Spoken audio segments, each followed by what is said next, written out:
let's move on to the next part of the formula, which is emotion.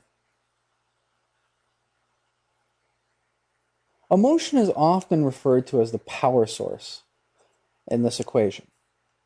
So you see a lot of popular sort of self-help authors that write on things like the law of attraction and power of thought, talking about visualization is all well and good. Visualization sets the mold, but it's really emotion that powers, that produces the power, that generates the action, the force that makes it all happen.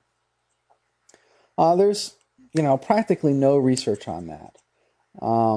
But one way to view this is, obviously, if you're doing visualization plus emotion, what you're really creating is a mirror of reality. If you just have visualization, if you're just sort of visualizing the scene, but you're not bringing the emotion along with it, you don't really have a mirror image of reality. So V plus E is more than anything else, I think, just sort of completing the picture. Now, there's all kinds of different ways to view using emotion. You can use positive or negative emotions, or you can use the emotions that you think you would actually be experiencing if you were in the situation. Now, you might be surprised to hear negative emotions being mentioned here.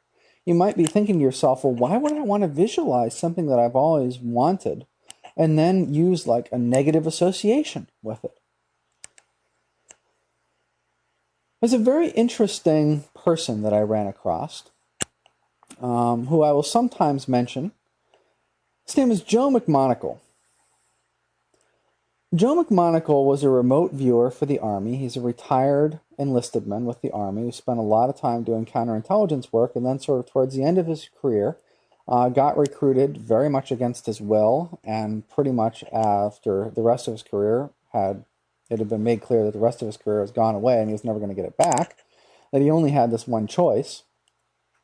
He's basically been recruited to be a psychic spy for a secret program in the military. Now, remote viewing is pretty commonly known. You can Google it. And he was really sort of the Army's remote viewer number one. A very gifted remote viewer. One interesting thing about Joe is that his effectiveness gets better when he has anger. So the angrier he is, the better he gets at his remote viewing. And you do meet people who swear that their visualizations come to pass much more frequently when they're associated with negative emotions. Hopefully that's not you. But I just want to throw that out there because it absolutely does happen. Some people are like that. They're less effective when they're visualizing things and they're visualizing it with positive emotions, and they're far more effective when they're visualizing things and they're associating those things with negative emotions.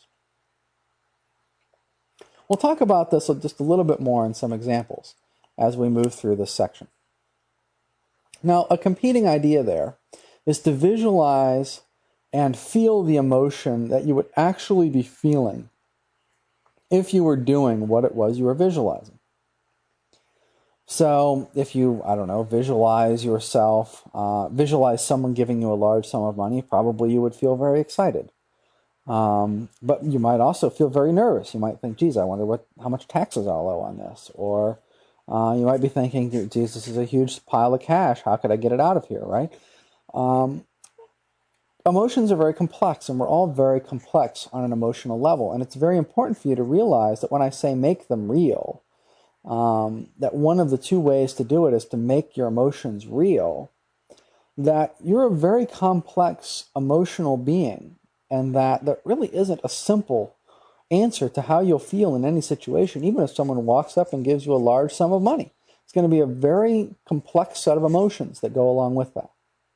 So there's basically two camps here. One is to visualize and associate it with a positive emotion. So see someone giving you money and just visualize yourself being oh so happy, and that's it. The other is to try to build the actual complexity, the reality that would be associated with that event if it actually occurred. Now, it's very important that you don't just visualize yourself having emotions, but that you actually generate and feel the emotions. So you want to, what we're talking about here is really generating the emotions, really feeling the emotions in your body. And physical reinforcement can help with this. It can also help with visualization. So a very good example. If you want a certain type of car, but you've never gotten a lot of sort of experience, maybe you've test driven the car, but you haven't really gotten a lot of experience with the car, see if you can go rent the car. Find out if there's a car rental agency that has that type of car, and you can go rent it and spend a few days or spend a week with it, right? This will really help your visualizations. This will really help you feel the emotions that you will feel on a day-to-day basis while you're in that car. So not everything can you go out and actually experience sort of a simulation of in the real world, but some things you can. And when you can do that, I think it's a really good idea because it helps make that process much more real for you. A lot of people have difficulty producing emotions.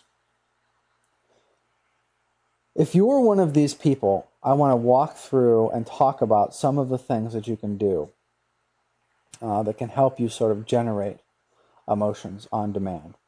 So here are some basic high-level guidelines. First of all, at any given point in the day, you're having emotions. So just try to start paying attention to emotions as they arise organically throughout the course of your day and see how they feel in your body. How do the sensations show up? When you're excited, how does your body feel? Because you can generate later that same sort of body feeling and get an emotion out of it in most cases. Now, another thing that you can do, if that doesn't work for you, for some reason you're just so detached from your emotions that you're not able to sense them organically as you go throughout your day, except maybe extreme ones, right? I mean, profound sense of love, it's something your child is doing, or a huge amount of rage or anger or something like that. But if you're going to need more detail than that to make this work for you. So you can also reach back into your past. You can go back into your memories. This is a little easier to do than being immersed in your physical environment and trying to constantly be aware of your emotional state if you're very detached from your emotions. So you can reach back into your past, and you can visualize different things, you can sort of ruminate on and imagine different things that happened to you and ask yourself, what emotions are you feeling while you're doing that, and where's that showing up in your body as an example.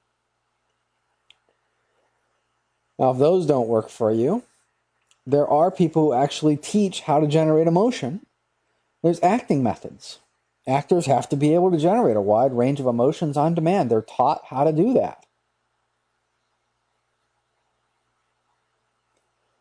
And if that doesn't work, frankly, you can just use your own imagination. You can just generate scenarios that generate emotion for you, and you can use that to start getting in touch with different types of emotions and seeing how you can feel them in your body and seeing how you can maybe bring them up and generate them on demand.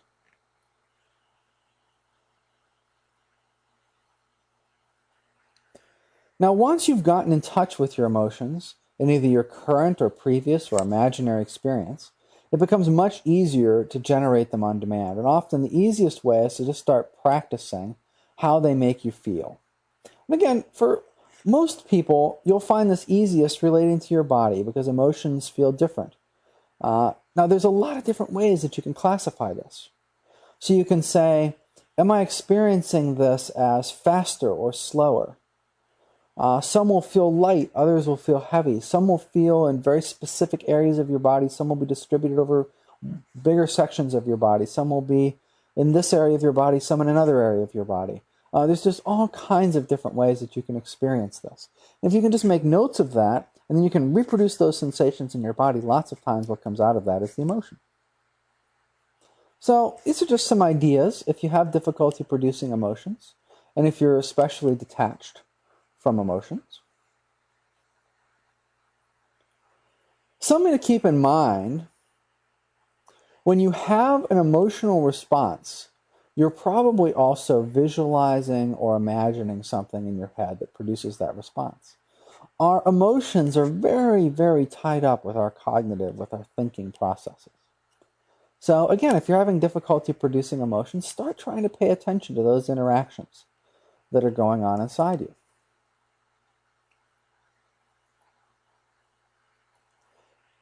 And here's a graphic for what I was talking about a minute ago. I wanted you to have a little bit of a visual representation of this.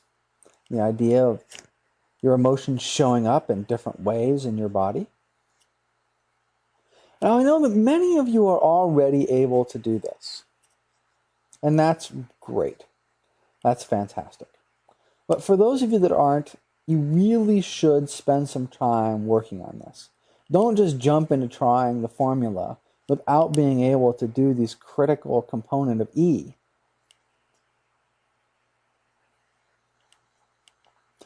All else fails. You've tried everything that I've suggested and just haven't been able to make it work. Now, if you've tried everything that I've suggested up to this point, frankly, you are getting in touch more with your emotions. Probably the difficulty that you're having at this point is you're not able to generate the emotion on demand when you need it to go along with visualization.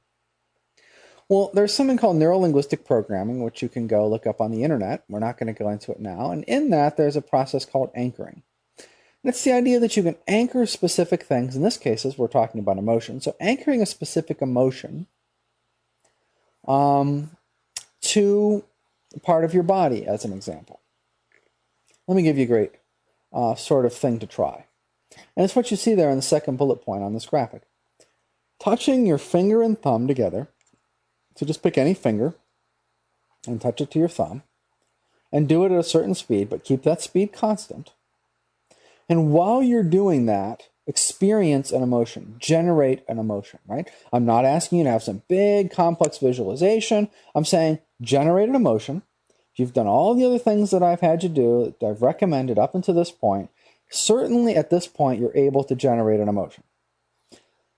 So generate an emotion. And while you're generating that emotion, just touch a finger and your thumb and touch it at a certain speed and do that for a little while. And what you're doing is you're actually associating that emotion with that action of touching that finger and thumb together. Now later on, when you're doing your complex visualization you have to bring in that emotion, and that's what you're having difficulty with, rather than focusing on bringing in that emotion, just focus on that visualization and then just touch together your finger and thumb. And you should feel that emotion starting to well up. So this is a really, really great trick to use if all else fails. I've not had anybody in any of my research programs not be able to get the emotion piece working for them from this set of recommendations. As you can tell, this is a lot of different recommendations. It's been built up over time as I've uncovered sort of these difficult cases of people very detached from their emotion, or have difficulty generating emotion on demand, or have difficulty, visualizing and doing emotions at the same time. So there's all kinds of different tools that I've developed. I have yet to have a single person in any of my research groups that this set of tools did not solve the problem for.